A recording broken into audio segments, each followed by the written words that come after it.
Hello, I'm Jeff DeGraff. This video is part of a series on how to make innovation happen. Each of these videos will give you the tools and techniques necessary to jumpstart innovation in your organization. At the end, you'll be asked some questions that will help you put these tools and techniques to work where you work. So let's get started. In this video, we will explore how to think prismatically and how to synchronize the forces of innovation.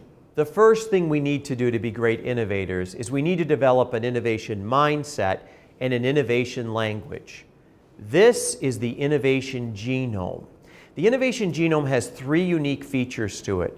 First of all, it demonstrates that types of innovation are often in conflict with each other. But this is actually a good thing if it's creative. Constructive conflict drives innovation because it helps us create higher order solutions or hybrids, new ways of approaching things.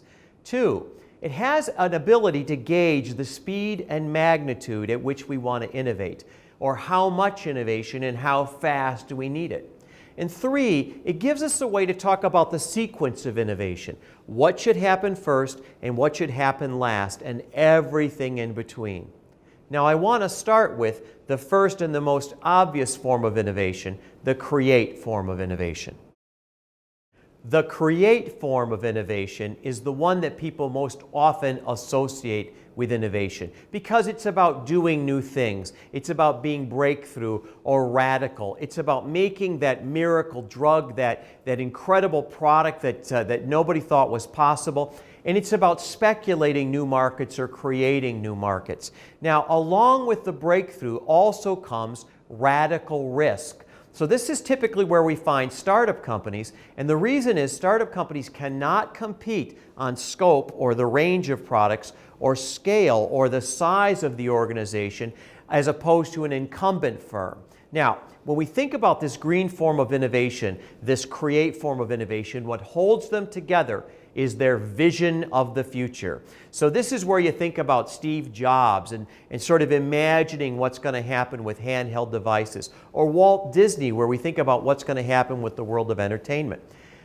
Create leaders are typically associated with visionary leaders. They're clever, they're optimistic. They're also notoriously distracted because they pick up every pretty pebble on the beach. When you go to a workplace that's a create workplace, you're going to see a lot of activity. You're going to see a lot of people working independently on projects. You're going to see a lot of experiments, and you're going to feel the energy in that workplace. There's going to be a lot of questions about focus and alignment, but that's really not the aim of the create form of innovation. The control form of innovation is the opposite of the create form of innovation. This form of innovation is about doing things right.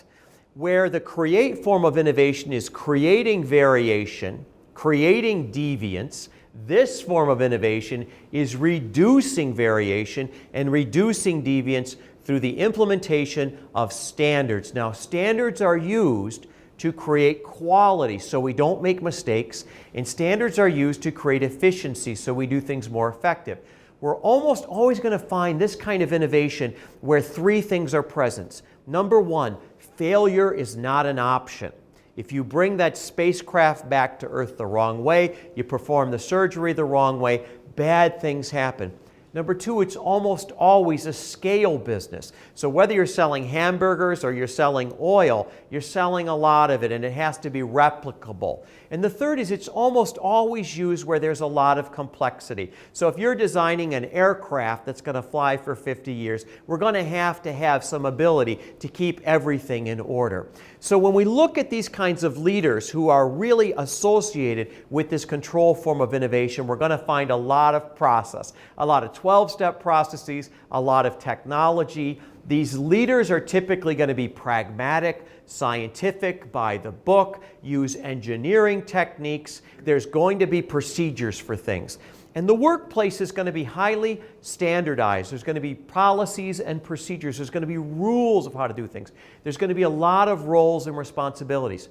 Now, the first thing I want you to understand is this tension between the create form of innovation and this tension between the control form of innovation is not about style. It's about value. One form of innovation actually destroys the other. So think about this for a moment. Anytime you try and make a radical or breakthrough product or service, what happens to quality? It goes down. The control form of innovation literally goes down because you're introducing variation. What happens if you have a lot of steps in your innovation process to your ability to make a breakthrough product? It goes away because you're eliminating variation. So it's not about style that control and compete are in conflict with each other. It's about the absolute form of value that they create.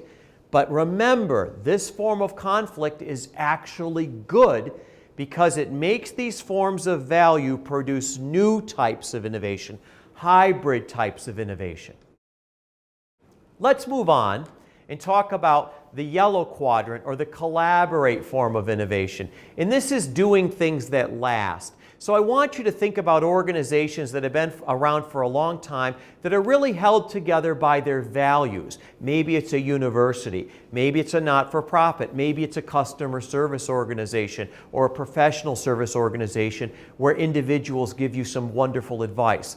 These types of organization pursue community, and this is a fancy way of saying the glue. The culture and the competency that holds us together is one of the main concerns of this quadrant. It also produces knowledge. Think about how you get smarter. You hire the right people, you develop the right people, you coach the right people, you rotate the right people through the organization, and that's exactly what this type of organization does. Now, when we think about the yellow quadrant, what I want you to think about is value-centered organizations, and I want you to think about leaders who really lead through values. So they see potential in people and they coach people, and usually they're very good listeners and they're very empowering to people. I also want you to think about these wonderful yellow workplaces. They're very informal, they're very family-oriented, they often are very communicative, and they often expand out into the community where we enroll other types of people. Now, this form of innovation, the magnitude of this is not nearly as great as the create form of innovation. It's sort of a moderate form of innovation, and the amount of time it takes to build this is very long. It takes a lot of time to build a good community or a good relationship. But there's an amazing upside to this form of innovation, and that is it's the most sustainable. Once you've got the right culture and the right competency, it's going to hang around for a long, long time. Now, the final form of innovation is the compete form of innovation, and this is about doing things now. This is what investors love. This is the form of innovation normally associated with a business, because this form of innovation is about going very fast, and it's about creating profits and revenue or some type of goal that's tangible, that people hold in high value. So think about the most valuable companies on Wall Street or around the world on the different exchanges. They're going to be companies that pay high revenues in short periods of time, quarter to quarter to quarter. So big industrials, investment banks, companies that never miss on their earnings targets. And I want you to think about the leaders of these companies because they're held together by their goals. So a leader is going to be very impatient, assertive, driven. They're going to try and overcome barriers. And they're also going to have workplaces that are highly competitive. Winners and losers are common in this form of innovation. Best in class, maybe not best in class. They're very much driving for those particular types of results, and these workplaces are going to feel very quantifiable and very, very pushing the envelope to get to a higher form of earnings. Now, in the same way that the create form of innovation and the control form of innovation are at conflict over the magnitude of innovation, the compete form of innovation and the collaborate form of innovation are in conflict over the speed. Do I go very fast in the compete form of innovation but not be very sustainable? Or am I very sustainable in the yellow form of innovation but maybe miss my target or miss my interesting turn where I'm going to make money? So altogether, this is much more than just a style issue. This has to do with how you view the world, your concept of time, what you believe is valuable, how you communicate, and it doesn't just happen at the individual level. It happens at the level of the individual. It happens at what type of culture and competency the individual is most comfortable in. It happens at the level of what types of tools and methods for innovation those organizations embrace, and most importantly, it has to do with what type of strategy and ultimately what type of value your organization is able to create in the market or the competitive landscape at which it exists. So what we're going to need in order to make innovation happen is all four of these to work together. We're going to need values to work with goals. We're going to need vision to work with process. These are going to be in conflict, but we want them in constructive conflict so that we can make things better and new. Now, the key here is how we create is what we create. So I want you to think about this like it's a toolbox. You have a hammer and a wrench and a saw. They're all incredibly valuable tools, but you can't use them interchangeably. So for example, suppose you want a lot of radical innovation in your organization. Well, that's a create or green form of innovation that's going to bring a lot of risk. We're going to run a lot of experiments. We're going to hire different kinds of people. We're going to speculate new markets. But what a lot of organizations do is they try and use the opposite tools. So for example, let's say we're going to use the control toolbox, and we're going to use 12-step processes and a lot of technologies and a checklist. Well, that's great if we're trying to create quality and efficiency, which is the values that the control quadrant creates. But if we're trying to create radical innovation and we're trying to create new market growth, it's probably the worst thing we could do. So remember, when you pick your approach to innovation, the way you pick it is by starting at the outcome that you want first and working backwards.